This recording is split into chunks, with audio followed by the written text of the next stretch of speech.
Assalamualaikum warahmatullahi wabarakatuh. Sebelumnya perkenalkan, nama saya Nina Aulia Prihatini.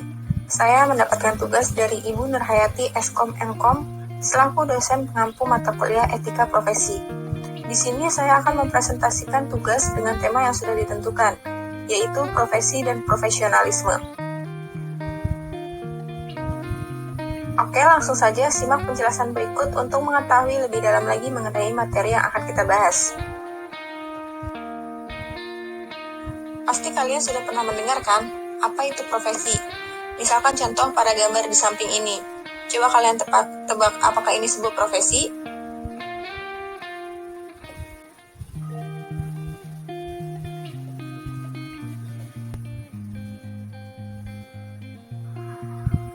Oke, langsung saja. Di sini saya akan memberitahukan pengertian dari sebuah profesi. Sebenarnya ada beberapa pendapat ya, tapi di sini saya hanya mengambil 2 pendapat saja. Yang pertama menurut Bule, yang dikutip Gilley dan Eglen pada tahun 1989, mendefinisikan profesi sebagai bidang usaha manusia berdasarkan pengetahuan, di mana keahlian dan pengalaman pelakunya diperlukan oleh masyarakat. Sedangkan menurut The Church, profesi adalah pekerjaan yang dilakukan sebagai kegiatan pokok untuk menghasilkan nafkah hidup dan yang mengandalkan suatu keahlian. Oke, lanjut. Nah, untuk profesi sendiri, profesi itu merupakan bagian dari pekerjaan. Tetapi, tidak semua pekerjaan adalah profesi. Misalkan contohnya gini, pekerjaan staf administrasi tidak masuk ke dalam golongan profesi. Karena untuk bekerja di staf administrasi, nggak harus berasal dari latar belakang pendidikan, pengetahuan, dan pengalaman yang tinggi. Sedangkan akuntan adalah sebuah profesi, karena seseorang yang bekerja sebagai akuntan harus memiliki pendidikan akuntansi, karena ada pendidikan-pendidikan yang memang hanya seorang akuntansi saja yang mempelajari itu, dan memiliki pengalaman kerja beberapa tahun di kantor akuntan. Seperti itu.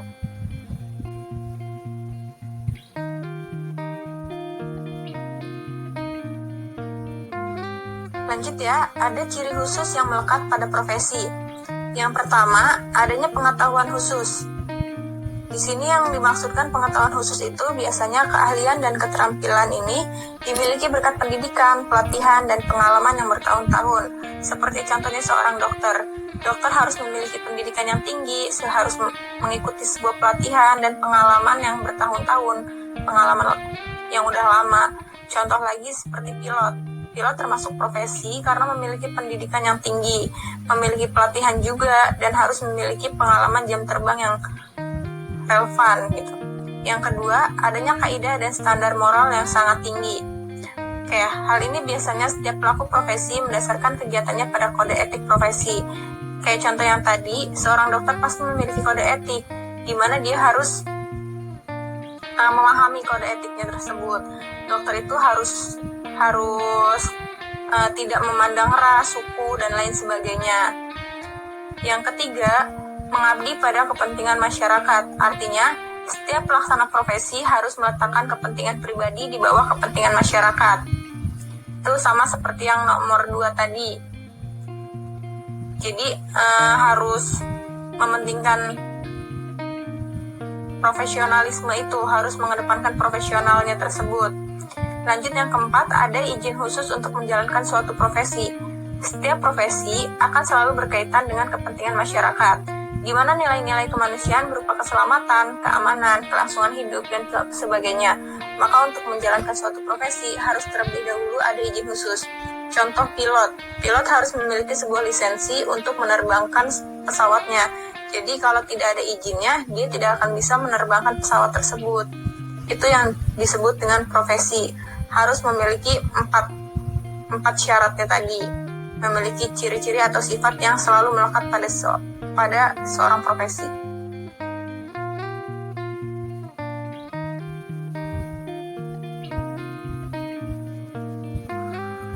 Nah, contohnya ketiga contoh profesi ini ada dokter, pilot, dan astronot. Ketiga-tiganya itu dikatakan sebuah profesi, karena seseorang yang memiliki profesi itu tidak sembarangan, beda dengan pekerjaan. Misalkan contoh dokter yang sebelumnya saya sebutkan tadi harus memiliki pendidikan yang tinggi, harus memiliki pengalaman yang banyak, harus ada lisensinya juga, sama seperti pilot. Pilot kalau tidak ada lisensinya tidak bisa menerbangkan pesawat. Astronot pun seperti itu. Kalau tidak ada lisensi atau tidak ada izin khusus, dia tidak akan bisa terbang ke angkasa. Seperti itu contohnya.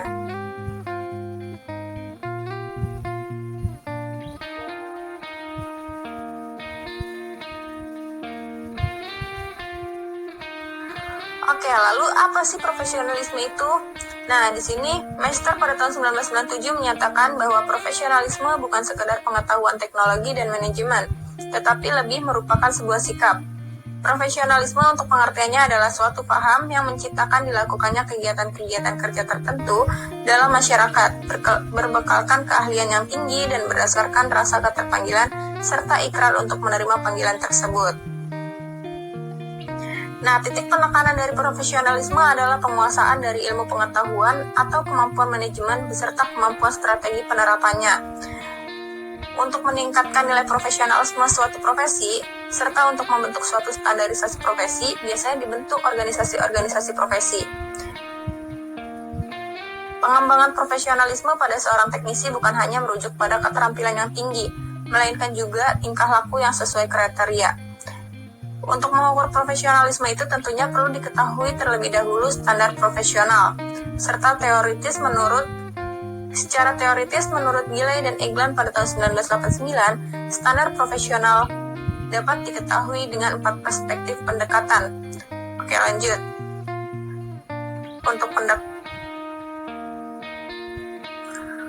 Untuk pendekatannya yaitu di sini saya menyebutkan terlebih dahulu ya, ada pendekatan berorientasi filosofis, untuk pendekatan perkembangan bertahap, pendekatan berorientasi karakteristik, dan pendekatan berorientasi non-tradisional. Pendekatan berorientasi filosofis. Nah, pendekatan ini melihat 3 hal pokok yang dapat digunakan untuk mengetahui tingkat profesionalisme. Di antaranya pendekatan lambang profesional, yaitu berkenaan dengan sertifikasi, lisensi, dan akreditasi. Lalu ada pendekatan sikap individu, yaitu pendekatan melihat bahwa layanan individu pemegang profesi diakui oleh umum dan bermanfaat bagi penggunanya.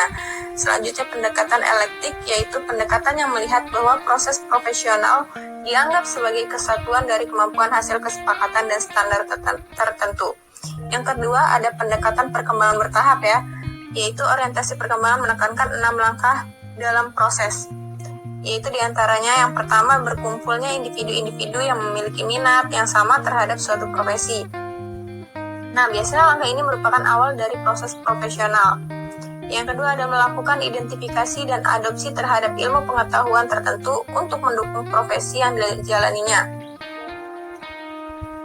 Biasanya disesuaikan ya dengan latar belakang akademis para pelaku profesi. Selanjutnya, para praktisi akan terorganisasi secara formal pada suatu lembaga yang diakui oleh pemerintah dan masyarakat sebagai suatu organisasi profesi. Yang keempat, membuat kesepakatan mengenai persyaratan profesi berdasarkan pengalaman atau kualifikasi tertentu. Menentukan kode etik profesi yang menjadi aturan main dalam menjalankan sebuah profesi yang harus ditaati oleh seluruh anggota profesi yang bersangkutan. Lalu revisi persyaratan berdasarkan kualifikasi tertentu seperti syarat akademis dan pengalaman melakukan pekerjaan di lapangan.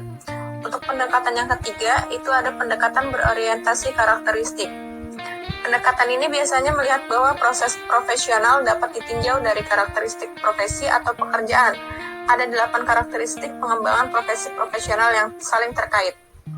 Ada kode etik profesi merupakan aturan main dalam menjalankan sebuah profesi. Lalu pengetahuan yang terorganisir yang mendukung pelaksanaan sebuah profesi, keahlian dan kompetensi yang bersifat khusus, tingkat pendidikan minimal dari sebuah profesi, sertifikat keahlian yang harus dimiliki sebagai salah satu lambang profesional, proses tertentu sebelum memangku profesi untuk bisa memikul tugas dan tanggung jawab dengan baik. Adanya kesempatan untuk menyebarluaskan dan bertukar ide di antara anggota. Untuk yang keempat, pendekatan yang keempat ada berorientasi non-tradisional. Nah, pendekatan ini biasanya menyatakan bahwa seseorang dengan bidang ilmu tertentu diharapkan mampu melihat dan merumuskan karakteristik yang unik dan kebutuhan sebuah profesi.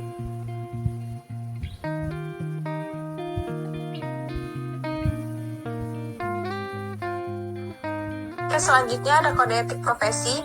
Menurut Undang-Undang Nomor 8 atau Pokok-pokok Kepegawaian, kode etik profesi adalah pedoman sikap, tingkah laku, dan perbuatan dalam melaksanakan tugas di kehidupan sehari-hari.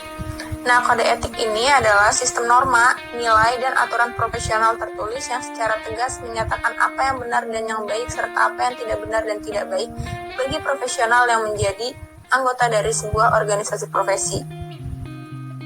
Kode etik profesi ini sebetulnya bukan merupakan hal yang baru, karena sudah lama diusahakan untuk mengatur tingkah laku moral suatu kelompok khusus dalam masyarakat melalui ketentuan-ketentuan tertulis yang diharapkan akan dipegang teguh oleh seluruh anggota organisasi profesi itu. Nah, lalu apa sih tujuan dari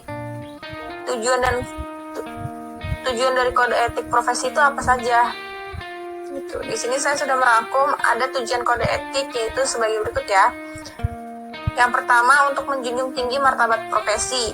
Yang kedua, untuk menjaga dan memelihara kesejahteraan para anggotanya. Yang ketiga, untuk meningkatkan pengabdian para anggota profesi. Yang keempat, untuk meningkatkan mutu profesi dan meningkatkan mutu organisasi profesi. Dan selanjutnya, mempunyai organisasi profesional yang kuat dan terjalin erat.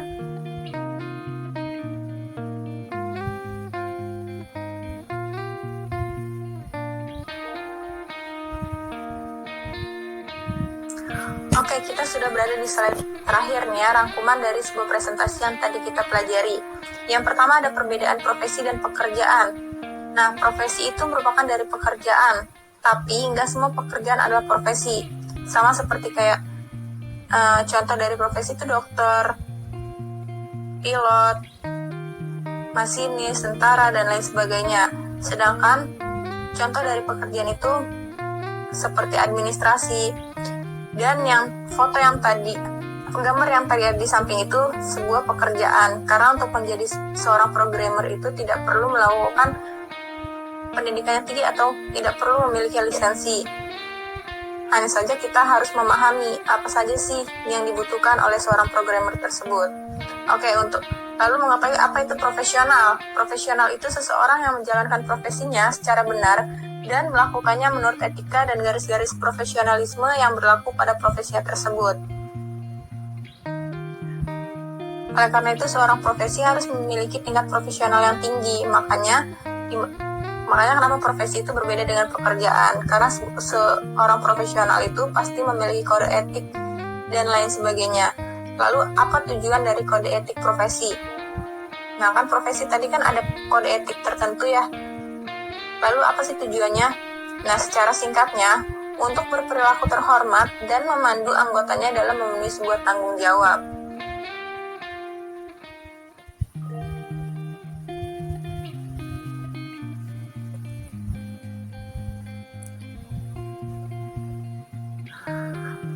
Oke, mungkin hanya itu saja presentasi dari saya.